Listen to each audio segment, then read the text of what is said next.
아침을 시작하는 슬기로운 방법. 오늘 내게 이로운 뉴스.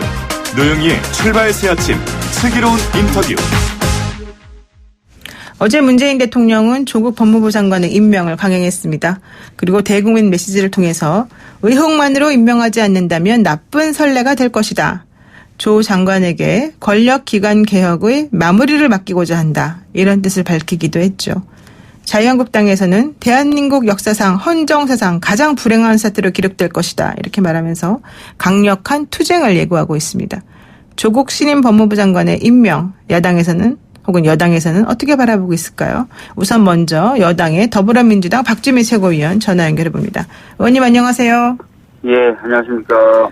어제 조국 신임 법무부 장관이 결국 장관에 임명이 됐습니다. 그리고 네. 대통령이 임명 사유에 대해서 메시지를 발표하기도 했는데요. 이렇게 공개적으로 장관 임명 사유를 밝히는 것은 처음이기도 하고 또 7명의 장관에게 임명장을 주면서 인사청문 보고서가 한 명만 올라온 거에 대해서도 좀 송구하다 이런 말을 하기도 하지 않습니까? 어떻게 우리가 받아들이면 됩니까? 네, 말씀하셨던 것처럼 이제 조국 후보자 관련돼서 메시지를 내셨죠. 아무래도 그동안 약 한 달간 여러 가지 의혹이 제기됐었고 하다 보니까 그 부분에 대해서 일정 정도 뭔가 메시지를 내셔야 된다고 생각을 하셨던 것 같습니다. 그래서 네. 조국 후보자를 법무부 장관으로 임명을 이유에 대해서 좀 밝히셨다. 이렇게 좀 보시면 될 것 같습니다. 네. 그러니까 그 밝힌 이유가 결과적으로는 개혁에 더 방점을 두겠다 이런 뜻인가요? 그렇죠. 사실은 여러 가지 이제 논란도 있었지만, 권력기관 개혁의 적임자로, 조국 장관이 판단된다라는 점을 좀 강조하신 거죠. 예. 그렇군요. 어쨌든 검찰개혁, 사법개혁 제대로 완수할 수 있을 거다. 지금 결국 그게 이제 키포인트가 될 텐데요. 어떻게 네. 가능하리라고 보십니까? 예, 이미 이제 조국 장관은 민정수석 시절 때, 검경 수사권 조정이라든지 공수처 설치 같은, 내용을 마련하고 또 관계기관의 협의를 이끌어내고 또 국회와의 호흡을 통해 가지고, 여러 가지 일들을 했기 때문에, 그 내용을 가장 잘 알고 있고요. 또 과정도 잘 알고 있는 사람입니다. 그리고, 민정수석이 되기 전에는 학자로서 관련된 연구를 오랫동안 해왔고 또 활동도 해왔던 사람이기 때문에 권력기관 개혁에는 적임자다라고 보고 있습니다.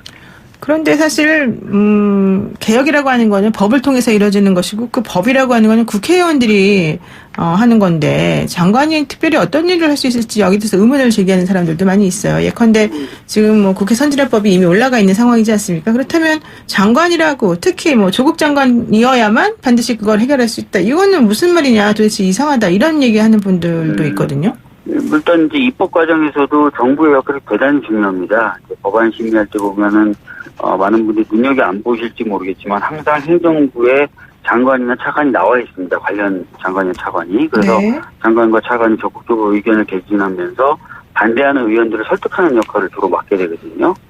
그래서 입법 과정에서도 그런 역할이 필요하고요. 그 다음에 입법이 됐다고 해서 그런 모든 것이 끝나느냐 또 그렇지 않습니다. 그 입법된 내용들을 실행하기 위해서는 관련된 여러 령이라든지 규칙들을 만들어야 되고요. 인사 이동이라든지 또는 관계기관의 재편 같은 역할들을 계속 해나가야 되거든요. 그러니까 그런 것들을 해나가는 데 있어서는 필요한 사람이다라고 본 거죠. 예.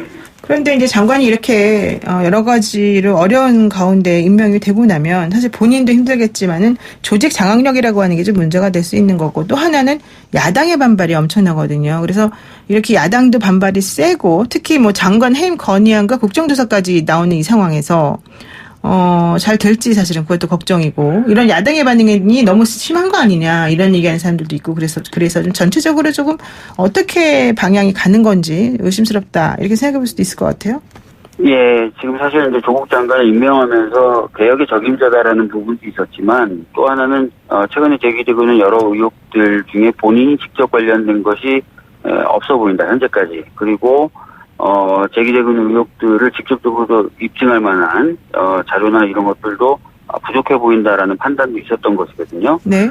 이런 내용들이 좀 점차 이제 더 분명하게 드러나게 된다면 야당도 이제 의혹 제기와 그것을 통한 반대하는 것을 계속하기가 어렵겠죠. 그리고 아까 말씀드렸던 것처럼 이제 입법의 영역에서는 어떤 일이 벌어지냐면 11월 정도부터는 패스트트랙에 세웠던 여러 개혁 입법들이 본격적으로 논의가 시작되게 됩니다. 네. 그러면 당연히 이제 국회도 그 논의에 응할 수밖에 없는 상황이 되는 것이거든요. 그래서 그런 부분에 있어서는 또 좀 기존에 계속된 의혹 제기만을 또 야당이 할 수는 없어서 어느 정도 또 해소되지 않을까 이렇게 보고 있습니다. 네. 네, 그렇군요. 지금 그리고 검찰에서 물론 뭐 공식적으로 말하고 있지는 않지만 검찰 관계자라는 그런 약간 애매한 존재의 입을 통해서 나온 내용은 뭐냐면 장관이 됐다고 해서 뭐 수사에 영향이 끼치지 않을 거다 이렇게 말을 하긴 합니다. 그런데 그럼에도 불구하고 수사가 한참인 가운데 장관으로 임명이 되는 것 자체가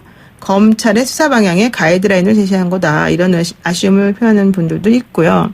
또 하나는 어차피 이런 식으로 간다면은 이 정도 선에서 그냥 적당히 마무리하고 끝내려고 검찰도 하지 않을까? 또 이렇게 보는 분들도 있거든요. 어떻습니까?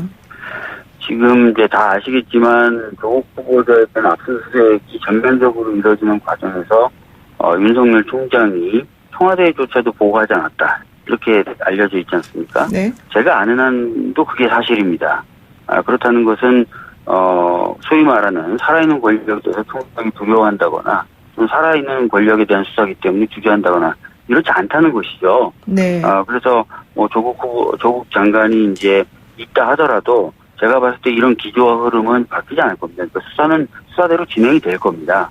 그 부분에 대해서는 이미 이제 한 달간 보여준 모습에서 충분히 짐작이 가능하고요. 그래서 뭐 수사가 왜곡될 것이다, 뭐 수사가 제대로 안 될 것이다. 이거는 좀 지나친 우려일 수도 있습니다. 특히 조국 장관 본인 스스로도 자신과 관련된 수사가 진행될 경우에 전혀 보고도 받지 않고 터치도 안 하겠다는 얘기를 여러 번 반복해서 했기 때문에 네. 또 그런 약속들이 지켜지리라고 봅니다. 예. 그렇군요.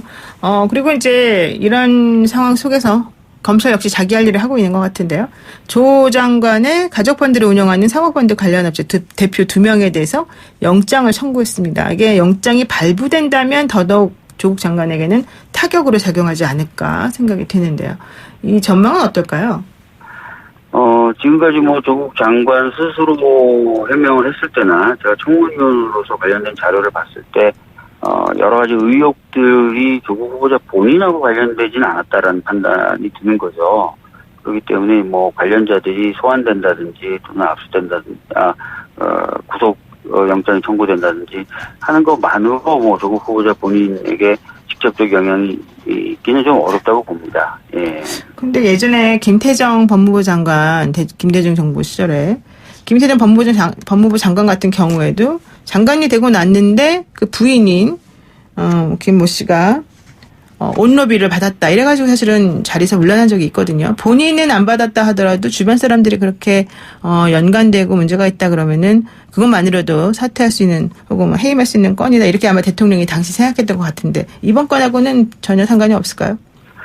그러니까 이제 본인에 대한 이제 의혹이 나오고 또 그 의혹이 어느 정도 이제 된다 그러면은 이제 여러 가지 이제 고민이 시작될 수 있겠는데요. 아까 말씀드렸던 대로 본인과 직접적으로 관련된 건 아직 안 나온 것으로 그렇게 보여지고요. 네.